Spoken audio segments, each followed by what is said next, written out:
Welcome, everybody, to episode 4 of Happiness and Humans Live.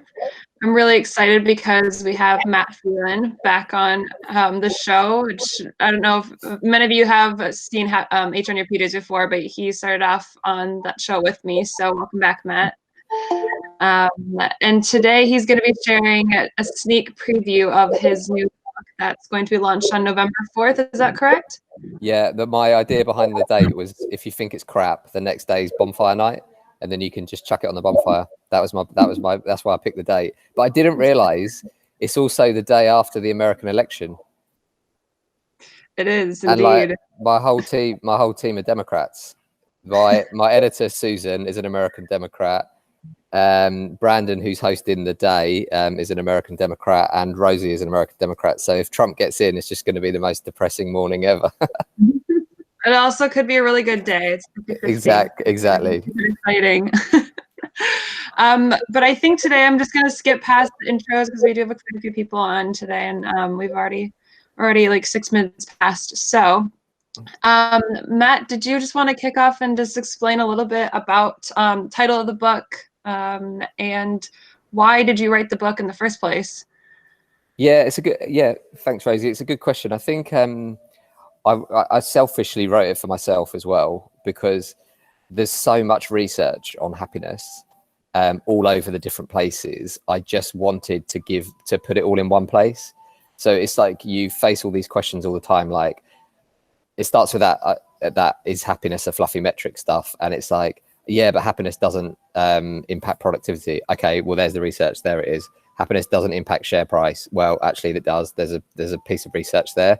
So I was trying to get it all into one place. The biggest challenge with that is there's so much, and I've had to read all of it, that I've had to pick one for each bit. So like one good study on productivity, one on share price, and so on, and then stuff the rest in the references, so that we could do that. But I think ultimately we talk a lot at the Happiness Index about reconnecting the heart and the brain.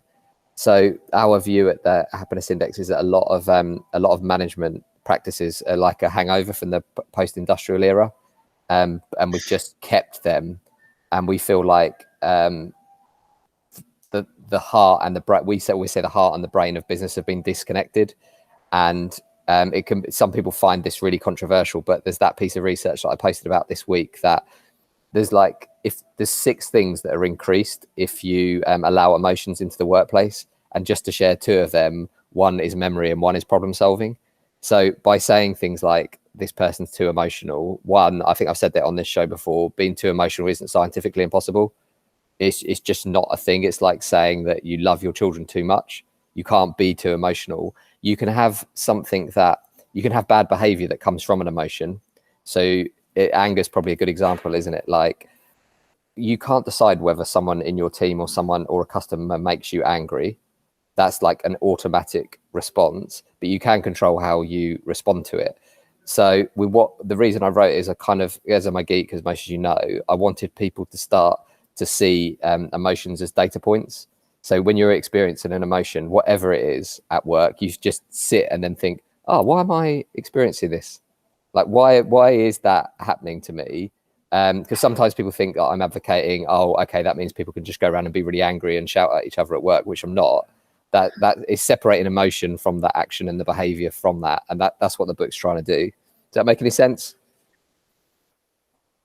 It's my first attempt at explaining it, so this is good practice. If anybody has questions as we go through, feel free to shout too. Yeah, let's do that. If is anyone any questions on that bit?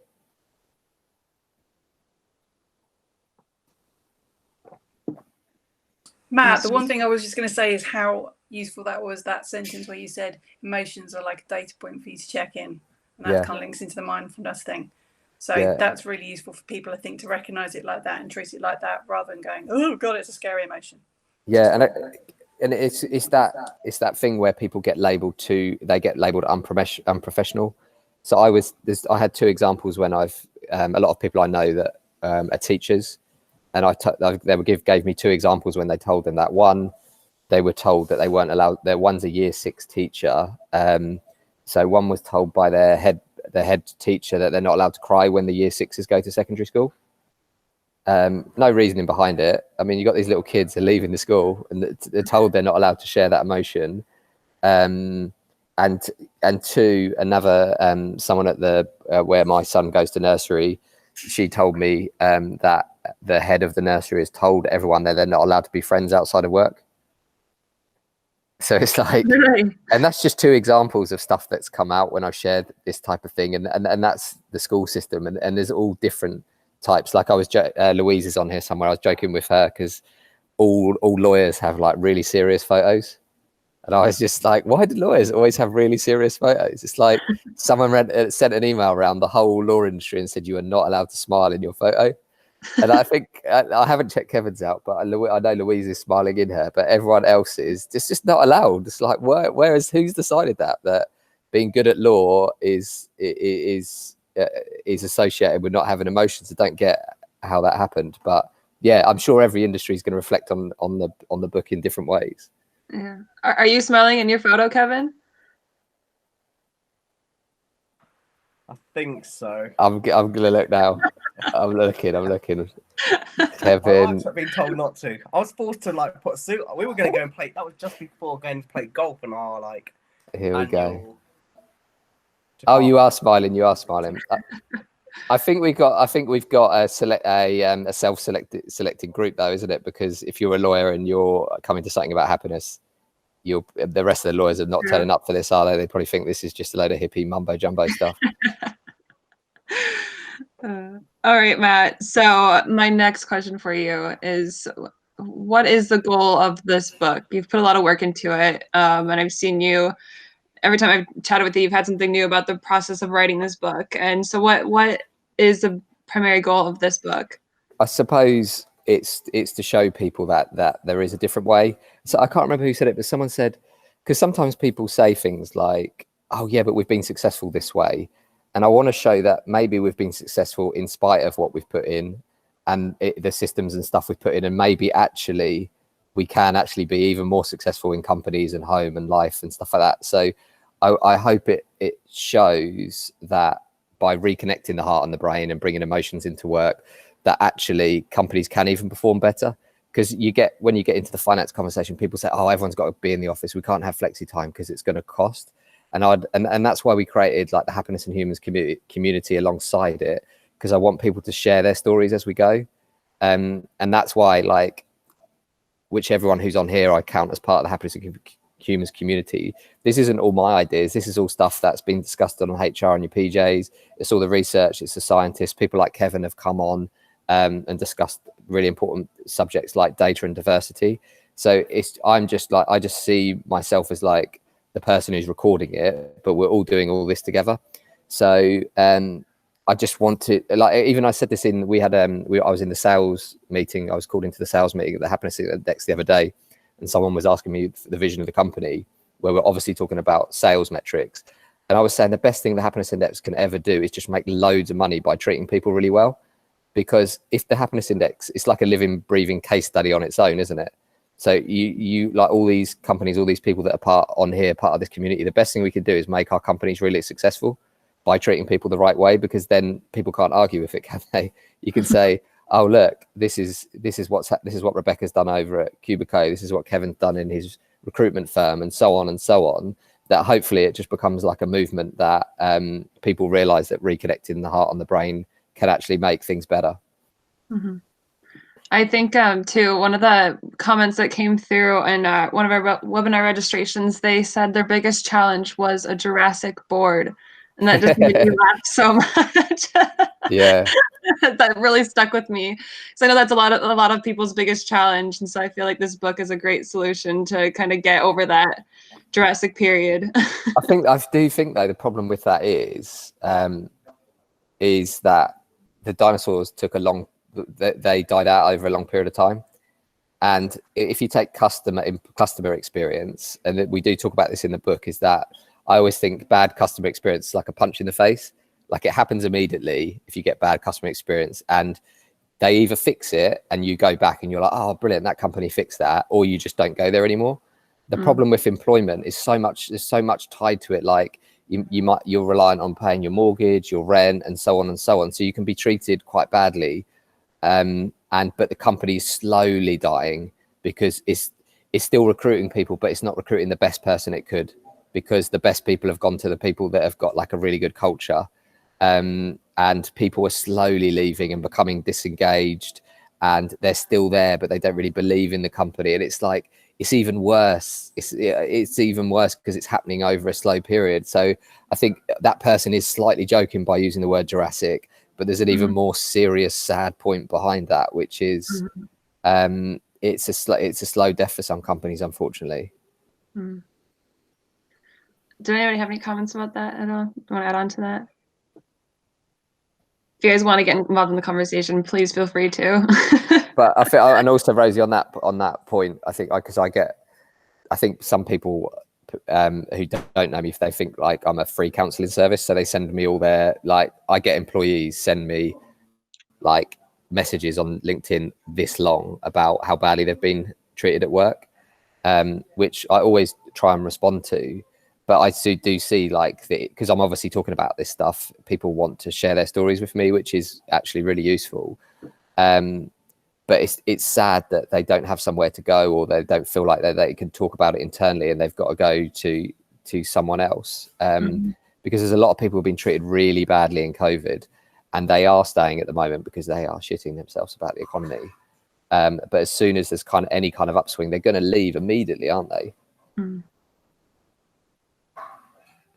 I think, sorry, just to add to that, I think that also in terms of the punch in the face thing's a really good analogy, but the flip side is actually sometimes it's slow and it slowly grinds you down, and you don't really realise it on a daily basis, and then all of a sudden you're kind of like, oh my god, I'm so unhappy. You know, you have a bit of a moment where you have a bit of a meltdown, and actually I think that's happening to a lot of people at the moment because of COVID and everything that's happened. Like you say, they're just sticking where they are because it's safe. But also, when you feel down, it's really hard to do anything about it sometimes. You kind of like, I haven't got the energy to be positive, to go and look for something else, so you just stick with it. And it's so true. I think that's the ruts that people get into sometimes. Yeah, it's such a good point, Maria. I absolutely agree with that. Hi, everyone. Hi, Julian. I worked in advertising and marketing for many, many years, and I think that, you know, on the outside of the industry, you see this great, amazing adventure and bubbly place to be, and it's all people. But you know, some of the companies are run in, you know, extremely cutthroat ways, and it's you know, when the day after lockdown hit, you know, all of my business went on hold. And a week later, you know, 2 weeks later, I'm on furlough, and then have since been made redundant. Now, you know, that's not a great experience, but I'm in the process of starting my own business now. And I was talking to a colleague who went through the same process, and we were just marveling with each other at how we were starting to feel so happy again, so invigorated, and doing something that we were much more emotionally engaged with. And I've genuinely not missed working for an agency and the connotations of that in a heartbeat. There's lots of fear and anxiety about what the future might hold. But I think, you know, there's, in some ways, I'm extremely grateful that the pandemic has come, because it's given the impetus for me, because I didn't have the energy to do it for my own volition. There was mortgages to pay, children to feed. It's too big a decision to make for some people. And I just feel that they're not prioritizing their own happiness enough. And, you know, it's money and situations and all of that kind of stuff. So I totally agree. There's the flip side is there's a massive positivity, and I hope it all works out really well. But even if it doesn't, I've had that gift of that experience. And I think, Julian, there's a bit of research that we start the book in from 2005, and it basically pulls out the research that, on your point, that people think that if they work hard at school and get a good job, they will be happy. And it's the proven evidence that shows it's the other way around, that if you're happy, you'll produce better work. So it will be so interesting to have you back as a speaker, say in 6 to 12 months, to actually ask you that question about, do you think you're producing better work than you ever have? Because that's what the research says, but it'd be good for us to have like a live case study in this community. Absolutely. Really, yeah, no, absolutely. Let's, fingers crossed I'm still going in 6 months. I'm sure I will be. Well, the key is an elevator pitch, Julian. So let's test it. Do your 2-sentence elevator pitch on us, and we can feedback. Maybe I will do. I only bought the business name yesterday, so we're getting there. But essentially, I'm setting up a business and a consultancy that is going to help businesses with strategies and activities that will increase employee collectivity and engagement. So during furlough, I ran for the company that I worked with. I set up off my own bat it was Iris was the name of the company, and I set up Iris FM, and which was a Friday lunchtime feel good show. I had the right leads to connect to Microsoft Teams to be able to DJ down it, and so have 80 to 90 people every Friday lunchtime having good fun. And it started out as extremely good fun. But then it quickly became more important, I think, because I invited people on to talk on the show, and then we took a sort of Desert Island Discs format, and then it started to become an employee engagement platform, and we talked about gender equality, we talked about racism, we talked about sustainability, and all the things that were on people's minds in a natural way. So, during furlough, I did 22 shows. The beauty for me was that people said I had a great face for radio, not a bad voice. And I've realised there are talents that I have that I just haven't pushed on so hard because I was trying hard to be a good business director, and I'm just so super pumped to try and do it for other companies and just take that energy and show that within people's companies that they've got everything they need to sustain their happiness. It's gone missing a little bit in the way in which we're all working, and we need to put activities in place to help it and nurture it and rekindle it. You raise a really good point. I love it. Yeah, but you raise a really good point on like the F word that's banned at work, which is fun. Yeah, which is another example on emotion, isn't it? Which is that if we know that it does all those things like increase problem solving, productivity, etc., putting something in like that makes complete scientific sense. Yeah. Yes, and we've had years of organized fun, haven't we? Yeah. We've been sort of hidden underneath this is the real reason why we're here, but yeah, let's have some fun along the way. Why don't we just there must be so many people out there that are happy that they don't have to go to a Christmas party that they never wanted to go to this year. I'm really bummed about it. Oh, me too. Julian, we've actually done something similar. We've introduced what we're calling lockdown, rockdown, but I'm going to steal some of your ideas. The Desert Island Disc sounds really cool, so I should be stealing that one. Absolutely. Drop me a line. Let's chat. I'll tell you everything I've learned. Brilliant. Julian, if you wouldn't mind sharing a link to find your your shows in the chat group, that'd be great. I'm sure a few of us would love to see it. Yeah, I will share a link. Thank you. Great.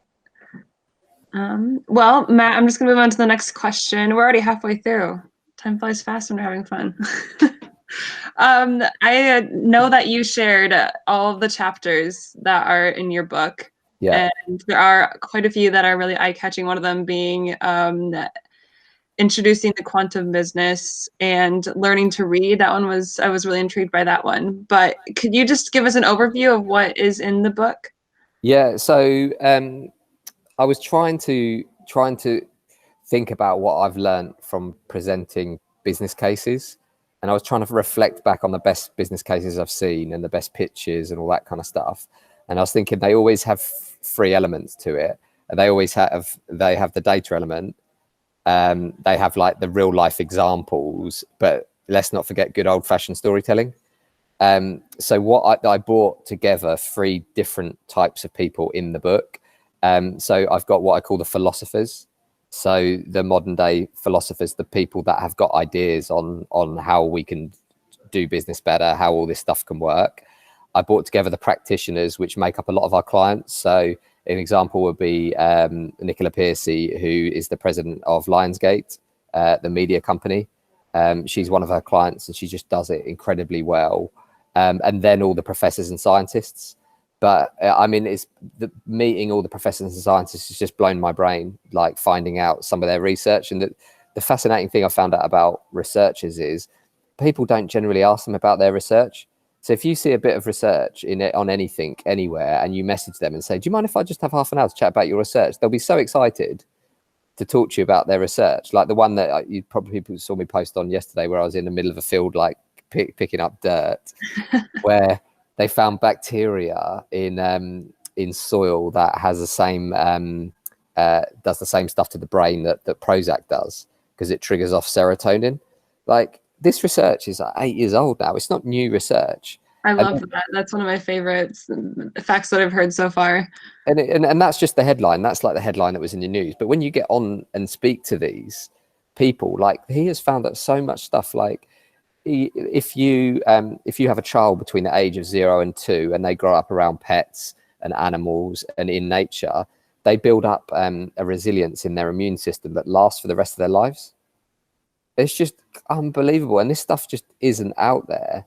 And like, because I grew up on a farm myself, and there's another bit that they found that it's called the farm study. They used it was done in America and across Europe, but if you grow up on a farm, because of it's all to do with microbes and things that you are basically getting in from animals, not realizing that you're basically breathing in, which most people might think is germs. And you think, oh God, because everyone sees all microbes as bad, especially around a coronavirus time. It actually increases your mental resilience as an adult. And this guy is just like, he's just taking me through his research bit by bit, because no one else has bothered to ask him about it. Like, that story was massive ages ago, and the world's moved on. But his view is that we've basically gone from living in like forests and farms and stuff like that, and we've moved to the cities. But the more and more the research is showing that actually humans do belong, as we like to think of ourselves as individuals, which obviously we are, but we're actually really connected, not necessarily in just the mystical way, but we are actually, our immune systems and everything are connected to the whole environment, which starts to put science into so much stuff around the environment and the planet. But that's what it's trying to do. It's trying to bring all these different areas together and suddenly think, where someone might think something around, so biophilia is the term, which is our innate tendency to seek out nature.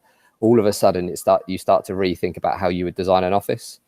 So I don't know if Vivo are on here, but they're one of our clients, and they've actually canned their London office. They've got rid of it, and they're building a nature retreat. And the guidance to employees is to go there twice a month, but you can go every day if you want. And so on, and it fits their brand, it fits their culture. Like Galahad, he's hilarious. That's actually his real name. He's the founder of Vivo. He even says himself he's a cobbler, because they're a shoe company. He doesn't wear shoes himself. So he actually walks around barefoot, even though he sells shoes. Doesn't even wear his own shoes, and he says it outwardly all the time. It's hilarious. That's how confident he is.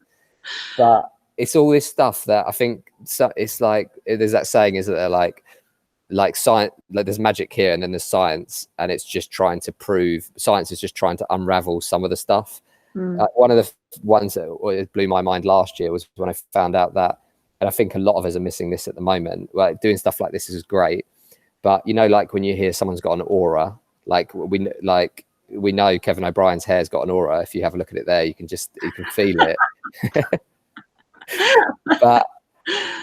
but what they've, and that might be mystical, it might not, we don't know whether auras exist, but what science knows exists is that our hearts emit an electromagnetic field that goes about 1.5 meters out of your heart. So if you're sitting next to someone in a meeting, your heart and that person's heart actually can feel the other person's electromagnetic field. So we don't know what that means. We don't know whether that is an aura, or whether hearts are communicating, or whatever.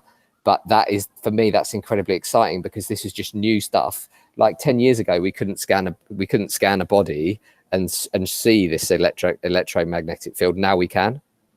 So if you'd said that 15 years ago, everyone would be like, oh, what, this person's crazy. But now you've got the science to go, right, this is what we've observed.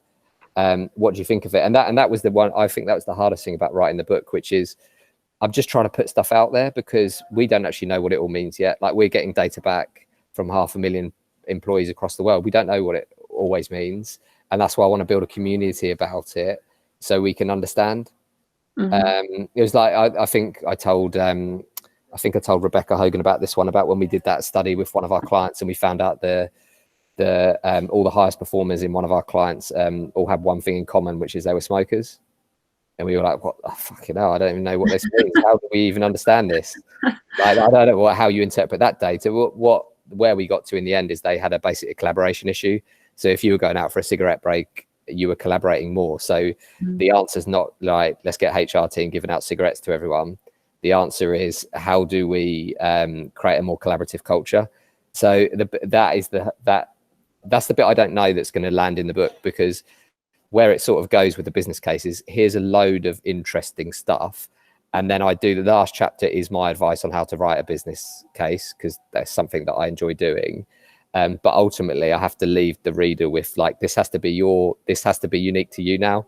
Like, I can't go and write it for you. Here's all this stuff, and you need to put that into the story of your company, because you're going to know how that's going to land. You're going to know whether people are interested in the productivity stuff or whether they're interested in the share price stuff, which that's the bit that I think I'm really intrigued what the feedback's going to be. And the quantum mechanics stuff's just going to blow people's brains. I don't even know whether the market is ready for that stuff yet, but it's in the last chapter. We'll see what happens with it. Yeah. It's something that we're adopting at the Happiness Index right now, and it's absolutely blew my mind when we had our day session on it, and I think it's amazing.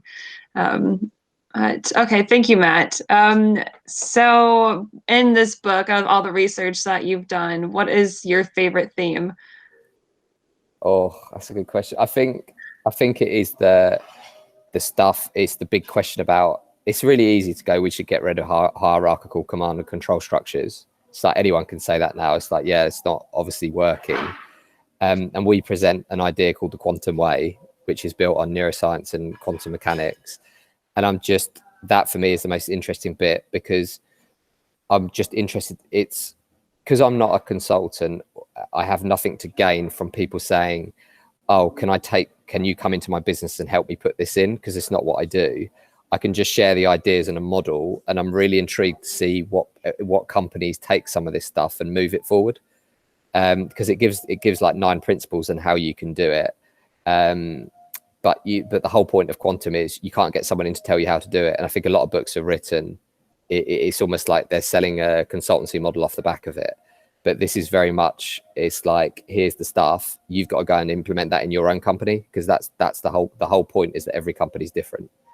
So I'm just so intrigued to see what that is. And I know some of it's controversial, like the emotion stuff kicked off the other day when I did a video on it. Some people are not happy with that, the concept that emotion should be in work.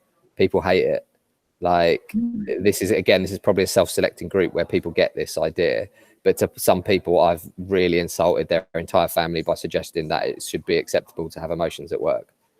There's more Jurassic people than there is people that are ready to accept some of these ideas. And again, because we're all on this show every 2 weeks and we speak to each other a lot, you kind of can trick yourself to think that most people think like this, but they don't, which is why I think the community is so important, because we all going to need each other to support each other through our own kind of like missions to create a better world of work. Definitely. I think there's a question. Yeah, from Rebecca. I can't see it, Rosie. Can you read it out? Rebecca, did you want to ask the question? Yeah, I posted it just in case. I didn't want to interrupt the particular flow of the conversation. So, Matt, nice to see you. Nice to see everyone. I haven't been on for weeks. And congratulations on the book. It is awesome, and no doubt it will be when I read it. So I hope so. I'll let you know either way. I know you will. And again, and as I said, you can chuck it on the bonfire on the 5th of shit. Well, thinking about the contents of the book, I'm sure, so I'm playing devil's advocate here in advance of reading it, as you know I'd like to do sometimes. So assuming you've got examples of good, successful case studies in there, which I'm assuming you would have examples of that, how do you, and this is a kind of a challenging philosophical kind of question for all of us in regards to, how do we define what a successful, really, how do you choose what those successful companies are? Is it that you've just looked at high engagement scores, or is it that you used high engagement scores and profit? Because obviously what you want to have is a profitable organization, but sometimes, certainly during COVID, profits might be down, but engagement's high. You might have high engagement and low profit. You might have high engagement and low turnover. You might have high engagement and high turnover, and that's okay, because actually you're a small company. I'm thinking about myself. We're always going to have a sense of churn because we just can't offer internal opportunities to everyone with a company of 200 people. So how did you kind of, take a view on what success looks like? Yeah, it's such a good point. And I'm going to bring Gemma in for a part of this. First, Gemma's like, oh God, I thought I was going to pull out here. But quietly having my cup of tea. So the first thing I did is I put all the case studies in. Then the second thing I did is I took them all out for that reason. And I replaced them with practitioners. That's where I came to the practitioner bit, because I realized that you're right. It's so subjective. And it's really easy to edit them into the story that you want to make. And the whole point of the happiness index and our data is it's supposed to be an objective view where you're just supposed to go, this is the data. You can interpret it which way you like. And that's why, rather than doing companies, and Rosie, if you remind me to talk about the charter afterwards, I decided to make it about individual stories within those companies and their experiences and them telling the story rather than the company telling a story. And I'll come back to the charter on why we've done that. And I think I quote Gemma in the book because we had a realization on happiness ourselves around high happiness versus low happiness and so on. That was a bit of our own learning of happiness, of about what's good happiness and what bad happiness is. But Gemma, can you just, if you can't remember what I'm talking about, just say, but can you share where you've gone with our own and taking out targets and stuff like that? Yeah, no, I can remember, don't worry. Yeah, exactly that. We used to have a target of what we wanted our scores to be. And we, like Matt said, just through our own sort of journey, we've realised that actually we shouldn't be targeting ourselves on that, because it's not feasible for humans to be happy all of the time, or even, the majority of the time. We're emotional beings. There's ups and downs. There's external factors like COVID, and even, before that, other things going on in people's lives that's going to affect how they're feeling.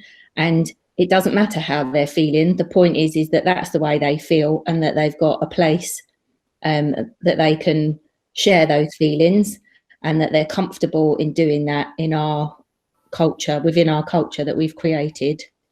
So that's why we've taken away our targets. And if any of you have watched the Disney film Inside Out, it reminded me of that film perfectly, when one of the characters is called Sadness, and she's going around touching all the memories and turning them blue. And Joy, who is obviously the happy emotion, gets actually really quite annoyed with her because she's spoiling all of the memories. And then they all, obviously, as Disney does, they bring it all together nicely in the end in a nice little bow. But if you do get a chance to watch that sort of articulates it perfectly. So Rebecca, just to knit that together, that's why I replaced the case studies with the research that does all the bits that you need. So if a CEO is saying, well, how does this link to productivity? You've got an example like samples. So the one to do with share price, that's like a 28-year study done of hundreds of companies. So you can say, this is how it works. Because one of my things that I realized, I've read a few books where it's like, they'll present 10 case studies and say, this is the way that you should do it. But that's just not real life, and it's not how it works. Like the way that John Lewis do it is different, as Jem will tell us, to Arup. So you can take stuff and inspiration, and that's why I've stopped using sporting analogies, because it happens all the time where some leader goes off and they read a book by Alex Ferguson or whatever, and suddenly they're trying to bring it into like a construction firm and like operate in that way. So, and that's why. And this leads on to the charter. So we've created the other thing I realized, and I think Julian summed it up earlier, is there's nothing worse than being in a company that keeps winning awards for like how much they look after employees if you feel like shit. So the other thing I realized by making it about individual stories is you can sign up for these things like best companies to work for, or investors in people, and so on, which are all good, and they're all good processes to go through. But I realized that I don't think, and Kevin talks about this a lot, which is I don't actually think you can change a company. But what I think you can do, like if you watch some of Kevin's stuff on racial issues and stuff, is you can just educate people and give people more information. You can't then change them. They have to do that themselves. So I've created a Happiness and Humans charter, which hopefully some of you guys will be some of the first people to sign up. I think the only people that signed it are me and Rosie so far, because you're about to be the first people to hear about it. So it's a flip round. So rather than asking like Arup to sign up or asking Cubico to sign up, you just ask individuals to sign up. So it's a way, and it's just 3 simple things that you say that you will do in your career, which is you will treat people like human beings, and so on, and you will let people be themselves, and so on. And it's just like a personal commitment that you make. So it just and then that's just the individual, and that's how they work. So hopefully that becomes like you end up with lots of people thinking like that in an organization, and then the organization changes. Because I think that's my criticism, and I think Julian summed it up really well earlier, which is you can be in an organization that looks great from the outside, but then on the inside it's not how you feel. So maybe it needs the 2 things to work together, which is this go through the individuals. But I've actually made it so companies can't sign up for it. You can only sign up as an individual. So a CEO, like the CEO of Apple, could sign up for it, or a cleaner at Apple could sign up for it. And it's a different approach, and who knows whether it will work or not. But I'm a trial and error person. I love just trialing stuff and see how it works. So Rosie and I are going to do a little announcement in the Happiness and Humans community, but the whole thing is trying to get away from thinking about the companies and think about the individuals and how individuals can change, because it's supposed to be a book that just gives an individual information so they don't feel powerless. Is a bit like what someone was saying earlier around how, like Maria was saying, like how sometimes you can just feel like you've lost all your energy and you don't feel like you can do anything because everyone else in the company doesn't give a shit about it. And then suddenly you can go, actually, there is a community of people here that believe in this, and I'm going to align with them and try and change the company, but I'm going to be supported even if no one in my company is supporting me. Perfect. Thank you. That's a really a lot of useful information. Thank you. And interested on the charter. Sounds really good. Yeah, and I did stuff all the case studies in the references, so they're still there, because I know people are going to want to see them, but I tried to take a different approach. Mm-hmm. Did anybody else have any other questions for Matt around his book? I feel like my mind is just blown to bits right now, Matt. I'm really excited to read the book. And I really appreciate everyone just spending a bit of time doing this today, because it's the first time I've talked about the book properly. So it's good for me to get out of my head and think about questions and stuff like that, because yeah, it's going to be interesting. And I've been really worried about when I get my first really bad Amazon review. But Chris, my business partner, said like a really good thing. He was like, "You're not an author until you've had a bad Amazon review." Now, and that's great, because that's just flipping it. Now I'm like, yeah, I can't wait to get that first negative one.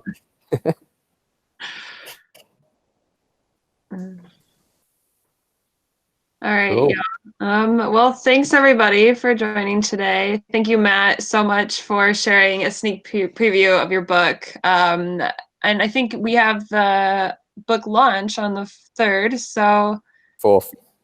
Okay. Sorry. If anybody wants to sign up for it, it's on LinkedIn, correct?